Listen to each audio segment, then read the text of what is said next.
The Avon Theatre in Decatur, Illinois opened in 1916, and it was completely different than any other theater in town. All of the other theaters, and there were a lot of them in Decatur, it was known as being sort of the theater capital of the Midwest at the time. There were so many.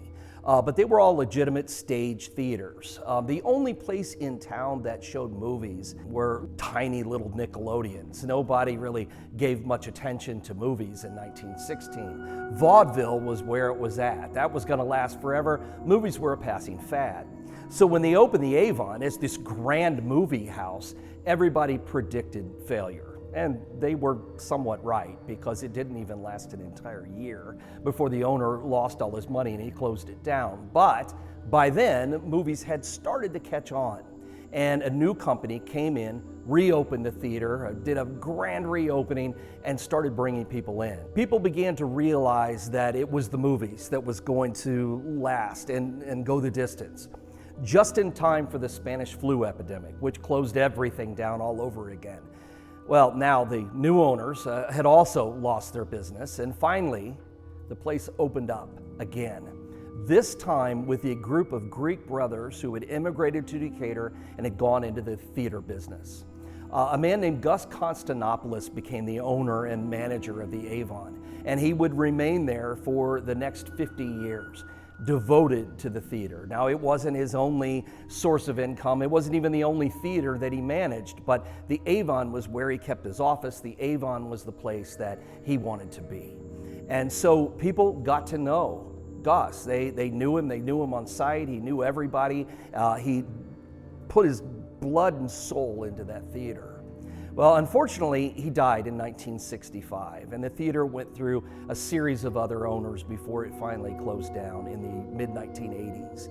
It struggled along as a dollar theater for a while, but that was the end. It was this great old theater, one of the last theaters in Decatur, but it didn't make it as it was expected by a lot of people. The downtown by that time had kind of dried up, and there wasn't a lot of business down there. So in 1999, the Avon reopened again as a first-run theater, just like it was supposed to be back in 1916, began showing movies again. And it became a popular spot and remained so after all this time. But it was during that time that theater staff members began to realize they were not in the building alone. There was definitely someone else there.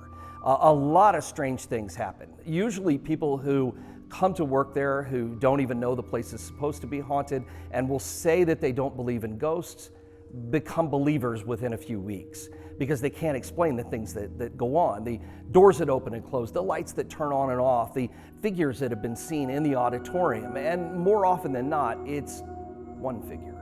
It's Gust Konstantopoulos, who's never left this building. Now, his old office was next door to the letter room. And years later, I happened to be in the theater one afternoon, and again, I was there by myself. I was sitting at a desk in the office, with Gus's old office, and was talking to a friend of mine on the phone. And as I was talking, I heard a noise in the hallway and assumed it was our projectionist.